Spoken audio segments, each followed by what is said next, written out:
Welcome to your favorite Tennessee Titans podcast, Tennessee Titans Weekly. Jacques, Oh, Jacques, oh, what up, folks? Good morning, good afternoon, whatever time it is your way.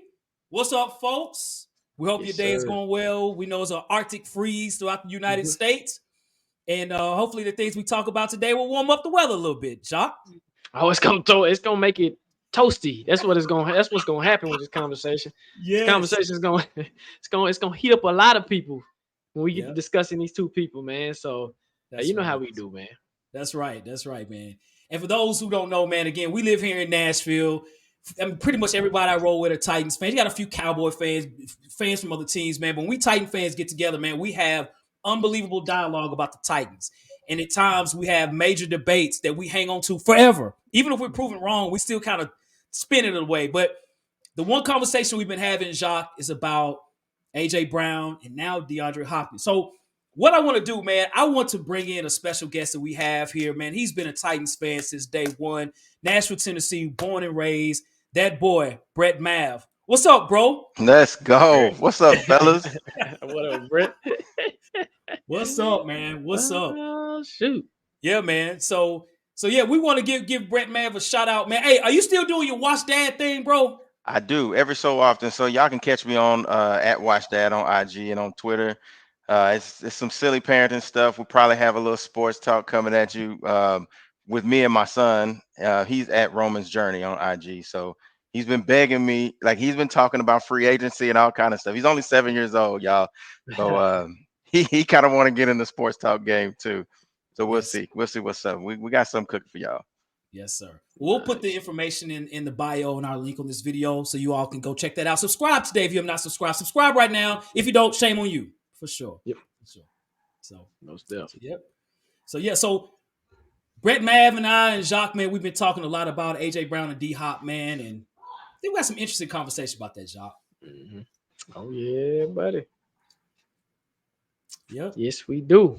Yes, Yep. we do. Go on and shoot him with that question, man. It's gonna All right. start the debate of the year. Okay. All right. Okay. So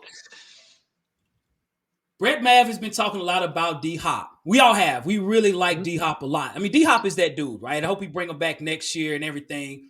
But in our conversation before the season started, that's why I got to give you credit on this. Before the season even started, you were kind of like, "Hey, man, I like D Hop, bro.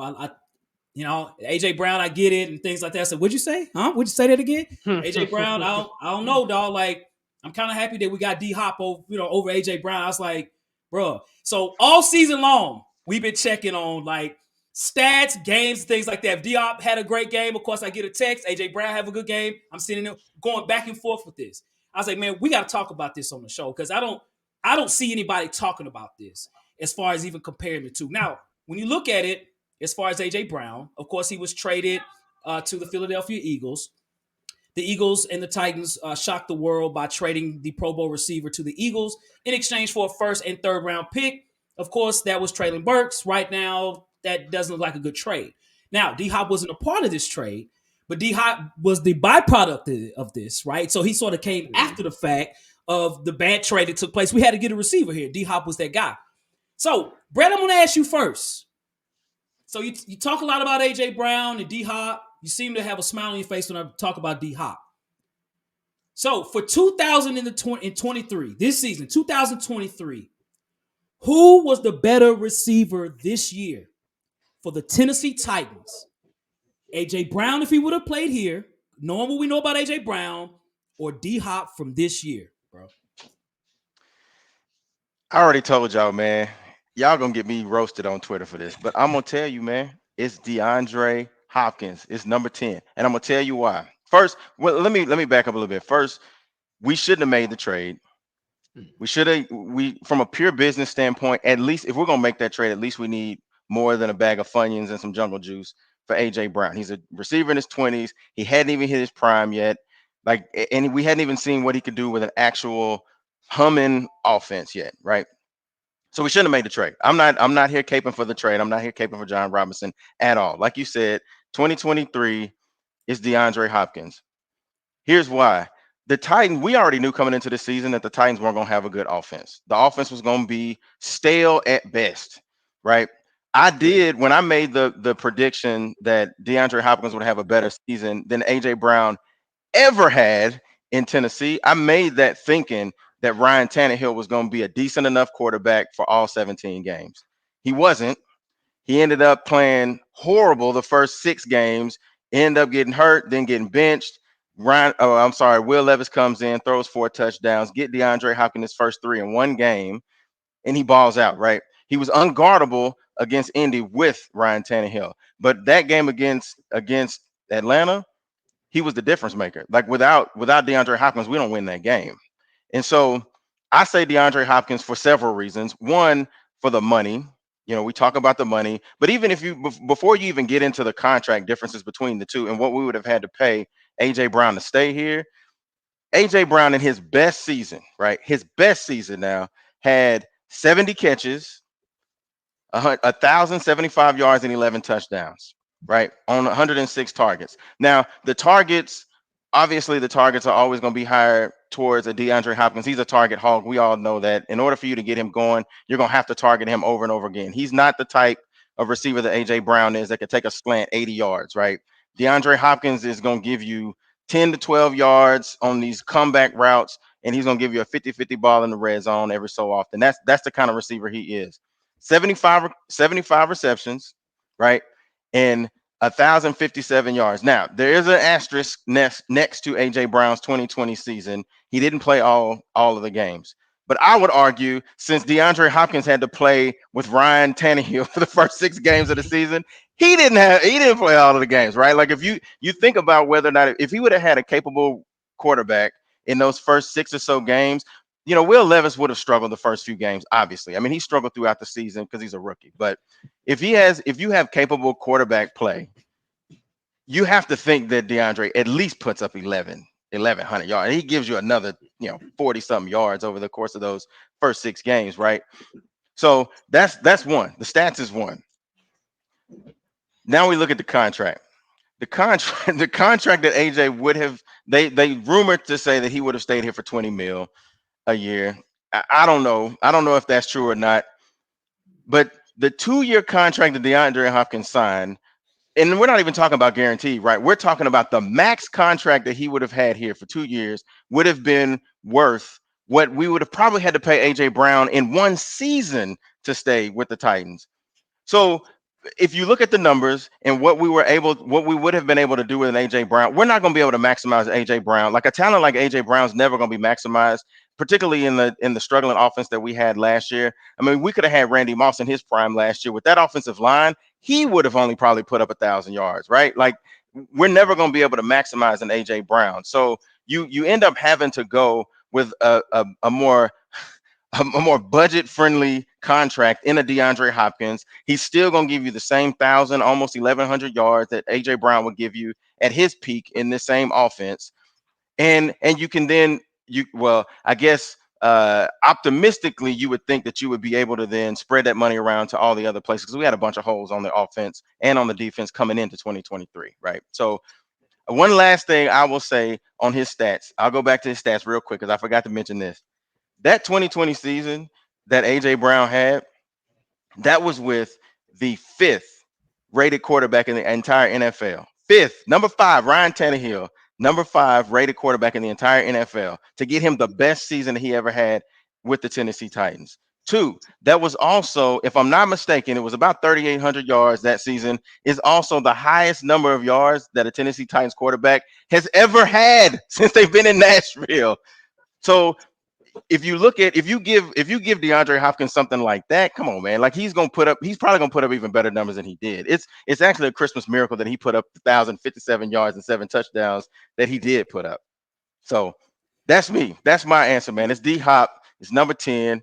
It's the 50-50 ball champ, Hail Mary champ, 3 touchdowns against ATL. What's up, Shouty? Gotcha, dude. Okay, all right, Brett. Hey, facts. Smoke. That's a Smoke. lot of smoke, bro. That's a lot of smoke. Smoking. That's a lot of smoke. I don't hear anyone talking about this at all. Zero. No one is Right. talking about this. So I think this is eye-opening, the things that you're saying. Again, to a point, I was like, yeah, we got to do a show on this because I see your point. It makes perfect sense. It really does. It makes perfect sense. So So okay, so you got number 10 right now over number 11. Okay, for the Titans for this year. Okay, so Jacques, I'm gonna swing that question to you, bro. So Woo. now, relatively speaking, we're thinking this year, right? You know what This I'm year, saying? Now, right? you can think however you want down the road with however. But for this year, D Hop or AJ Brown, bro? Man, dog. Whew. Brett brought up some great points, especially with the contract. And again, like we've had this conversation. The first time you told me what he said, I was like, "What the hell is Brett smoking on?" I was like, "What?" I was like, "What are you talking about, dude?" But then you hearing it in that perspective with the antics. I'm gonna include AJ Brown's antics also, right? The things that he is doing. He didn't even play in the playoff game right now, right? I mean, that they had Saturday, right? So I'm gonna include the antics. I'm gonna include the numbers as well. I'm gonna include the quarterback play because think about it. He had Jalen Hurts. D Hop had, like you said, he had Tannehill, who's trashed those first 6 games, and then you have Will Levis, who the logical quarterback is D Hop's my number one, so I'm gonna throw it to his way every time possible chance that I get. And D Hop don't miss, okay? Even and I've always told Hawk this.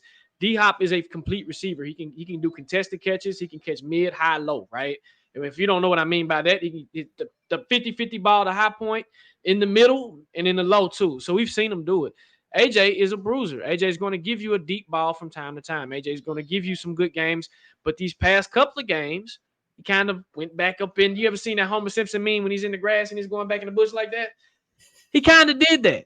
So I'm gonna say this to go which one.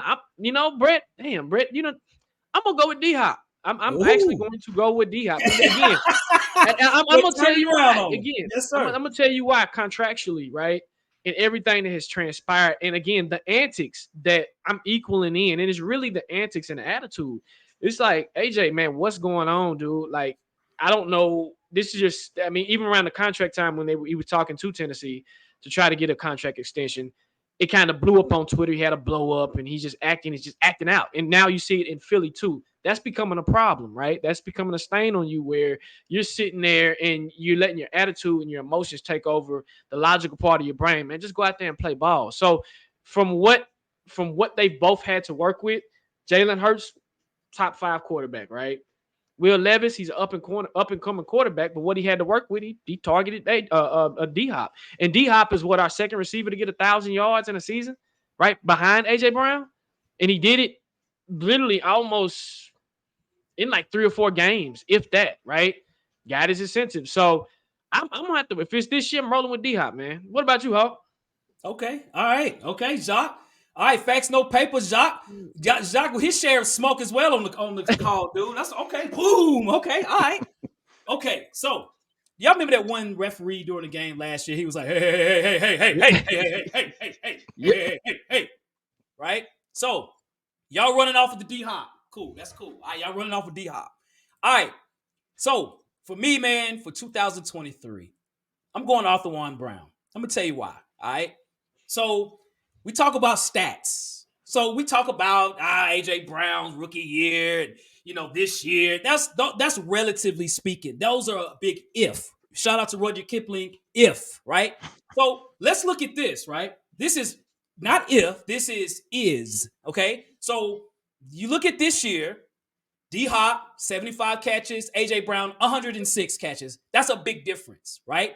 Yards, D Hop, 1,000 yards, AJ Brown, 1,400 yards, right? Now, while I was shocked on the average. I thought AJ would have a bigger average than D Hop. This is where I was shocked, and shocked on touchdowns. They both had 7, right? So when you look at, say, like efficiencies, D Hop might have had a better efficient season than, say, AJ Brown. But you know one thing D Hop doesn't have? AJ Brown is a Pro Bowler. AJ Brown is an all pro, right? These are things that he's being voted upon by the league, by his peers, and those things. AJ Brown is also 26 years old.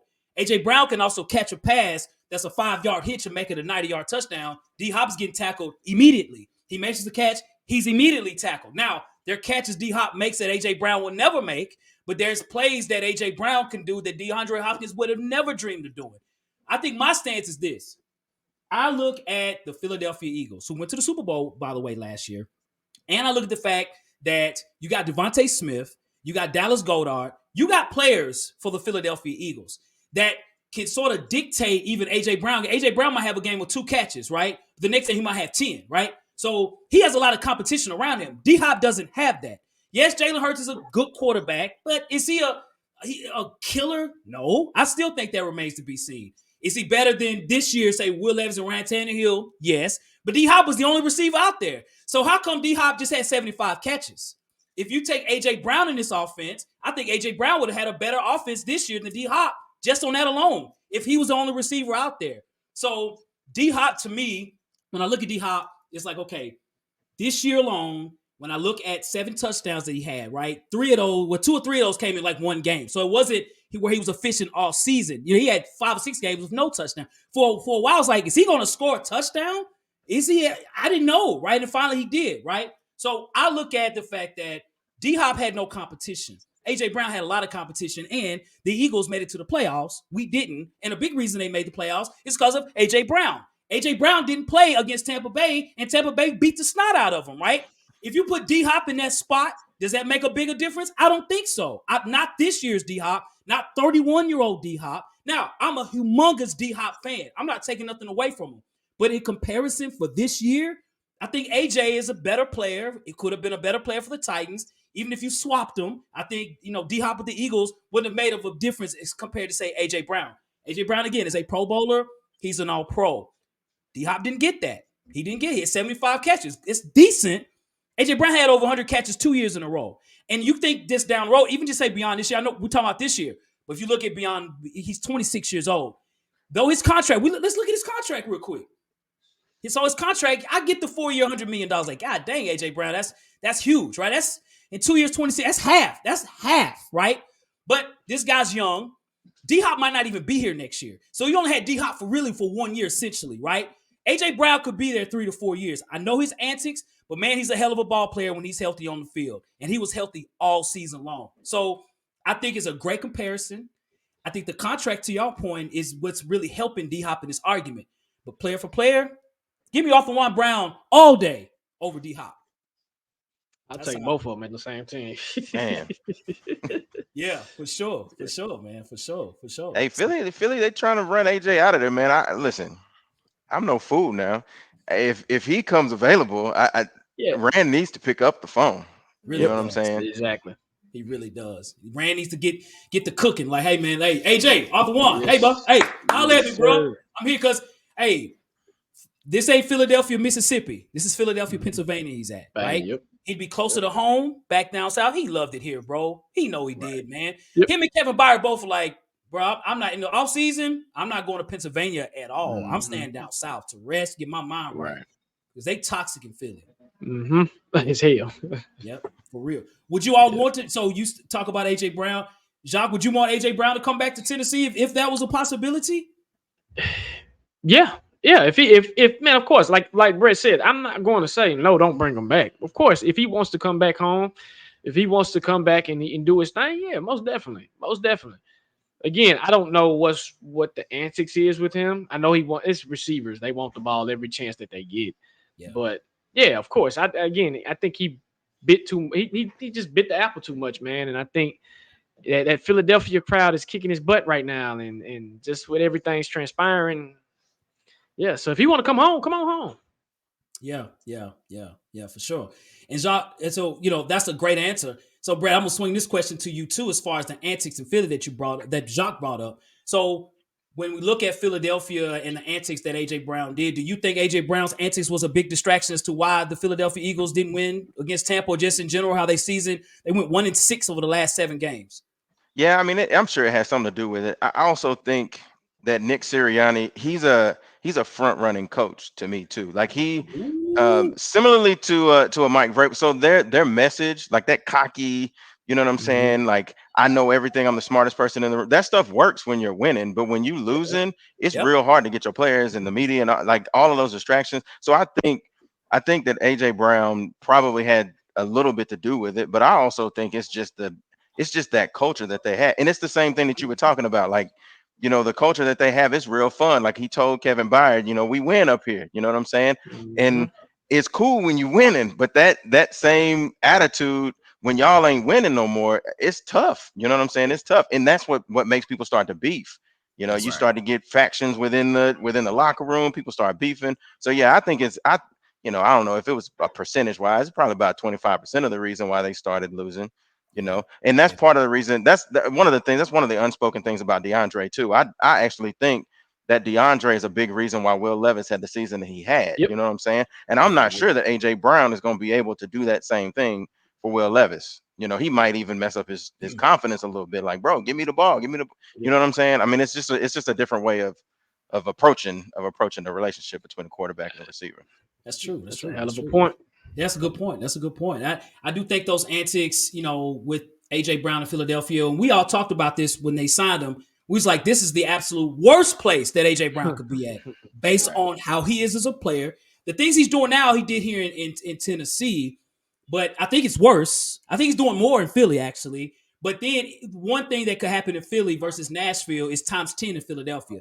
If he just puts out a tweet, it could be a Forrest Gump tweet running. And then Philadelphia fans are going to look at it. Oh, look at him. He's running away from the team. Look at him. Tennessee fans be like, that's just AJ doing AJ things or whatever. You know what I'm saying? So Philly's Right. going to maximum. They might take a clip from this and convolute what we're saying and say something, right? You just never Right. know with Philly fans. And I've been to Philly, went to the game. I know what I'm talking about. I know how the fans are. They are crazy, wild, and toxic. So yeah. Mhm. So yeah, man. So well, cool. All right. Well, hey, BretMavv, we want to say thank you, man, for being on our show, dude. You know what I'm saying? Hey, we've been down since what, 94? I've known you since Yeah, Yeah. man. 94. When we had It's a hair minute. and all that, bro, no grades, nothing, bro. We know each other for a long time, bro. That's my frat brother, by the way, too. That's my dude right there, man. So for Right. sure, for Right. sure. So yeah. Yep. So well, listen, for those that have not checked us out, look, you can check us out on Twitter at Titans Weekly 24/7. You can check us out on Instagram at Tennessee Titans Weekly. We are the official Tennessee Titans podcast on Bleacher Report. If you have not followed us, do that today. Yes, sir. When you do follow us, man, hit the share, like, subscribe, do all that good old stuff, and enjoy the content, man. And again, we appreciate you, Brett, for sliding through and giving your input, man, and giving that big fire and that smoke. Again, you persuaded me and you got me on the other side, so I appreciate that, bro. Yes, sir. Yeah, But no doubt. Yes, yes, sir. Appreciate but y'all no, having me, brothers. yes, Yes, sir. sir. Yes, sir. Anything you want to add, Brett, before we end the show? Nah, man, we Gucci, man. I give y'all one of these D Hop bows, Good one, man. good one, good one, good one, good one, good Oh one. man, So, cool, man. All right. Well, hey, have a great day, and as we always say, facts. no paper.